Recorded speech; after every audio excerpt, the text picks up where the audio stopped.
Hello friends, எல்லாம் சாப்பிட்டீங்களா? நான் இப்போ தான் சாப்பிட போகிறேன். இன்றைக்கி என்ன லஞ்ச் பிளேட் சொல்கிறேன் வாங்க. இன்றைக்கி என்னென்னா மாங்காய் கூட்டான். பார்த்தீங்களா, இது வந்து மாங்காய் கூட்டான். யாருக்காவது இந்த ரெசிபி தெரியலன்னா சொல்லுங்கள், நான் வீடியோ எடுத்து போடுறேன்.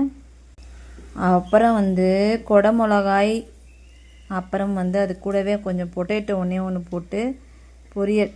எப்பயும் மிளகாத்தூள்லாம் போடாமல் தேங்காய் பச்சை மிளகா மட்டும் அரைச்சி போட்டு பொரியல். அதுக்கப்புறமா எதாவது ஃப்ரை மாதிரி பண்ணலான்னு நினச்சேன். இந்த கோவக்காய் லைட்டாக இப்படி ஆகிப்போச்சு. ஆனால் அது தீயலை, அந்த மாதிரி இருக்குது. கோவக்காய் பொரியல். அவ்வளோதாங்க இன்றைக்கி என்னோடய லஞ்ச் பிளேட்டு. நீங்களும் போய் சாப்பிடுங்க, டைம் ஆச்சு. மோர் கூட இல்லை இன்றைக்கி, தயிர் தான். நேற்று இன்னும் மழை பெய்யும் பயங்கரமாக இருக்கும் சொன்னாங்க. பாருங்கள் எப்படி வெயில் அடிக்குது, நல்லா வெயில் அடிக்குது. வேஸ்ட் ஜூஸ் பார்க்குறேன். Okay, tata.